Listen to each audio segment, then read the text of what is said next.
Yes, good evening. Empire Crypto TV here with Stone.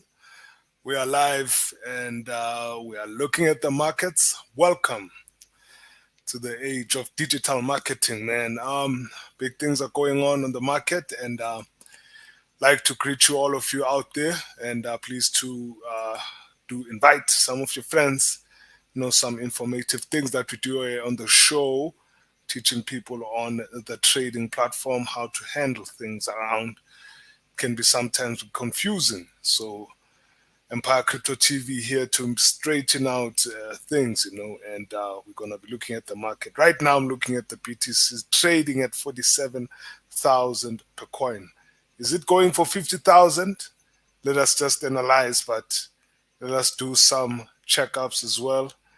And please be sure to subscribe and share the live show. For of course, there are benefits to that. And let's just jump right into it, to this market analysis, looking at the BTC $47,000, just above $47,300 per coin.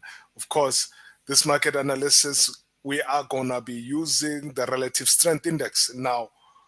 The relative strength index, which is the RSI that I have here on the chart, and what it measures is the buying power and the selling power.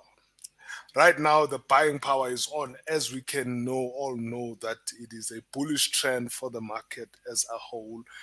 Cryptocurrencies, it's all a healthy zone, and we can safely assume that we're on a bullish trend. But let us measure now the buying power right here with our relative strength index. If you can see right there, the corner, right on the corner of our relative strength index, it says 70 and 7007. So 70 and above is oversold conditions. So the instrument is supposedly to be expensive or too much for anyone to afford at this point in time. I'm looking at the daily chart, by the way. And of course, when it's 30 and below, like in this condition right here, okay, right there at the bottom, it's 30 and below, that means the instrument is cheap enough so people start buying into it. Okay. I've always explained this to people who have been watching the show. And the relative strength index measures just that. Now, as you can see, it's at 70 and it's looking to go above 70. So, in the market, in other words, we can expect the cryptocurrency to be assumed to be too high of a price. It may be regress again, come back to maybe to the point of 46,000 to say about $45,000 in the times to come. There will be that regression, you know, before we hit that $50,000 mark. Maybe it's a possibility that if the things that are happening in and around the world, I keep on having this positivity, like there is this positive news that came out that there could be a peace talk with Ukraine and Russia, that can also boost the market, because as it did with the stock markets as it done today. So will it reach 50,000? But when can it do it? Maybe we can face a little bit of regression, as we can see now.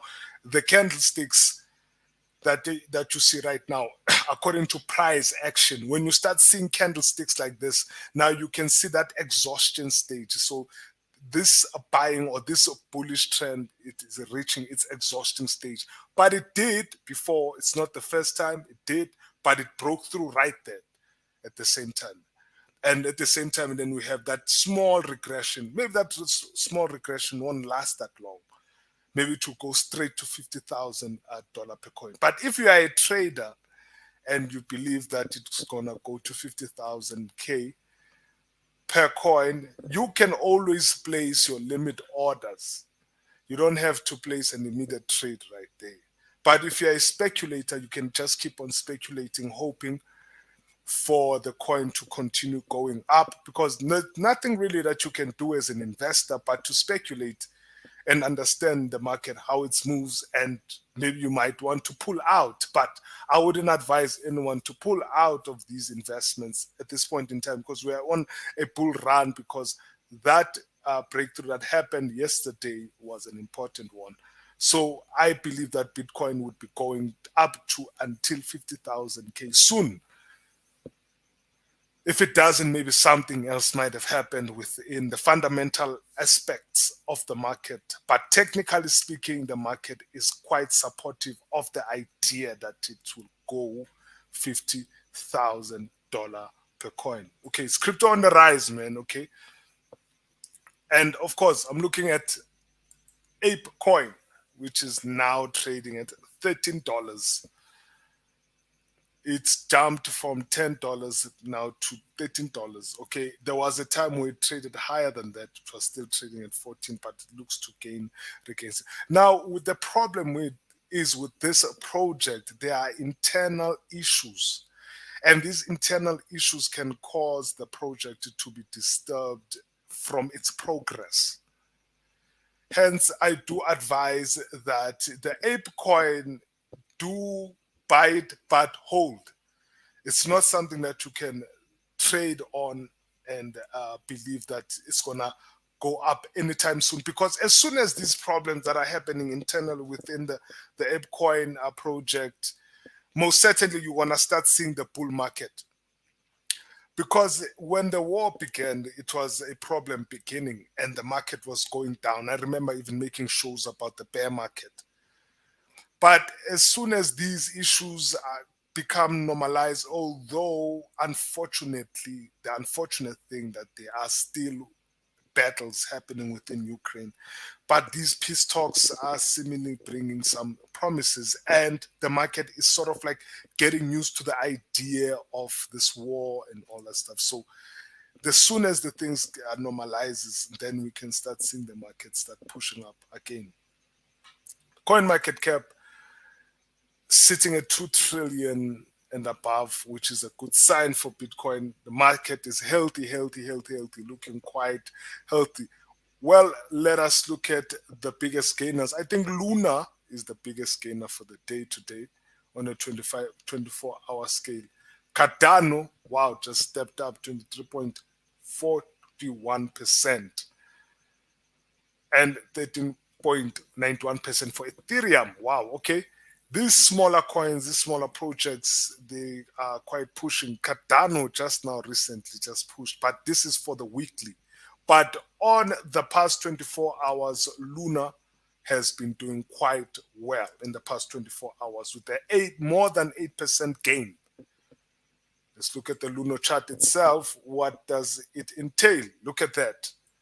Okay, the Luna chart, this is a daily chart. Okay, this is a strong uptrend from the Luna coin. Hence, we're seeing this strong percentage bullish statistics that we are receiving on the coin market cap volume, which is a quite healthy project to invest in. Luna, top 10, and being at number 8, doing so well.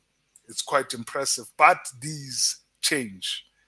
Sometimes you can find Solana, which is currently now sitting at 0.91% on the gains in the past 24 hours. Okay, this is a past 24 hour statistics. And you have Cardano, which is down and low, which is not pushing as hard as I thought it would be. But, it happens. And but there's been a drop in the past few hours ago. But the market was looking quite green. Even the coin itself, the mother of all cryptocurrency, Bitcoin, this is because now we are experiencing an oversold condition, or almost an oversold condition. Right there, you can see that signal line is stepping out of the permitted zone, if I should say, the permitted zone of the buying and selling. Now it's going on an oversold zone or oversold conditions, and those oversold conditions can make the instruments too expensive or too high for people. And the bullishness also means that it could get exhausted. But this happens temporary. It's not something that will happen the whole time in the next few days or so. To regress, come back to a but if it regresses and come back to your 46,000, most certainly it will go to $50,000 per coin. But that also remains to be seen. But let me not say that I'm too sure about that, because no one can correctly predict the market. But we can just assume, using these indicators, what could the outcome be. And of course, going to other markets. Before that, just share the news in Ukraine. There's possibilities of peace talks. Um, and possibilities. It's not like really there's gonna be a peace talk. There's possibilities. Ukraine peace hopes. Macron earnings. Jolt survey. What's moving the markets? Okay, what is exactly moving the markets?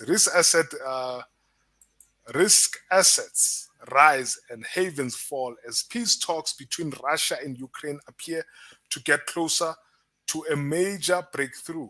European economic data remain alarmingly weak. However, US house price figures and the Labor Department's monthly job opening survey are due, as are earnings from Lululemon, Nasdaq, Lulu, and chip maker Micron. Oil edges higher as OPEC and its allies prepare for another phantom production increase. Here's what you need to know in financial markets Tuesday 29.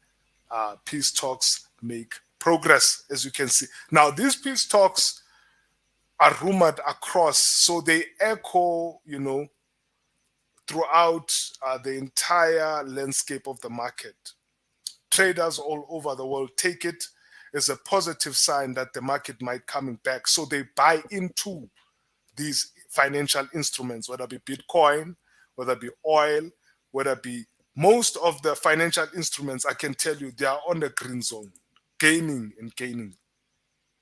I'm telling you. So after these news that have hit Europe and Ukraine that are so positively are perceived in the market, so you can see that there is healthiness, except for S&P and $500 index. But you can see that the side for the stocks and indices, of course, these are indices: Dow Jones, US 500, Nasdaq. These are your indices. And then, of course, let us look at our currencies, particularly the euro. The euro now made some big moves, okay? The euro making some big moves after I have predicted that it would break through this resistance point right here. 1.1 right up until on top. If someone would have listened and watched the show yesterday, I assure you, you would have made considerable profits, okay? You should have made considerable profits, because I did predict this. And like, really, I wish, like, I had a live account, but it's all right. But it happens for the euro, or I would have placed an order for you. Of course, people trade on cryptocurrencies, but when you talk about these fiat currencies like your euro right there, this is quite a remarkable bullish trend that anyone or any trader could have won their their trades on. So it's something that is phenomenal. But euro breaks through that because of these news, of course, that are coming out, that there is soon hopes of peace. And of course, euro being a currency itself, there are a lot of elements that can add to the bullishness of the euro. But me, technically speaking, I had predicted it because of this engulfing candlestick right there, this engulfing. Spoken about engulfing. I talked about this engulfing candlestick. At that time, during it was a 1 hour chart, it was still going about this here at this time, which was yesterday, which was the 28th, I think. And then I just knew that, it's going to start taking a hike, and then that break came. But euro breaking through is a significant sign, which means the dollar is doing so weak. But let us look at it. How is the dollar doing in Asia? The market are also thriving in Asia concerning the Japanese yen, of course. But let us see what happens next. Okay, that is my market analysis thus far. I'd like to read some of the comments that just arrived in. Thank you for sending in your comments. Let me just read it live. Ndebo Silo. Hi. Okay, hi, Mr. Ndebo Silo. Welcome to Empire Crypto TV, man. We need some of these comments, it makes us, feel more invited for people's social media platforms on Facebook and sort of things like that. But, it's highly appreciated. And then, I don't know, HLW, okay, from Nso To Cha Nguna. Okay. All right. How's it, guys? Thank you very much for sending in your Empire Crypto TV. This is Empire Crypto TV. Thank you very, very much for joining me tonight. It is a pleasure, and we're going to continue analyzing the market right through. And please do watch some of our videos. We have the entire platform of videos that are on the Empire Crypto TV channel. And I would like you to join us there as well. And thank you for joining me, and see you next time, and good night.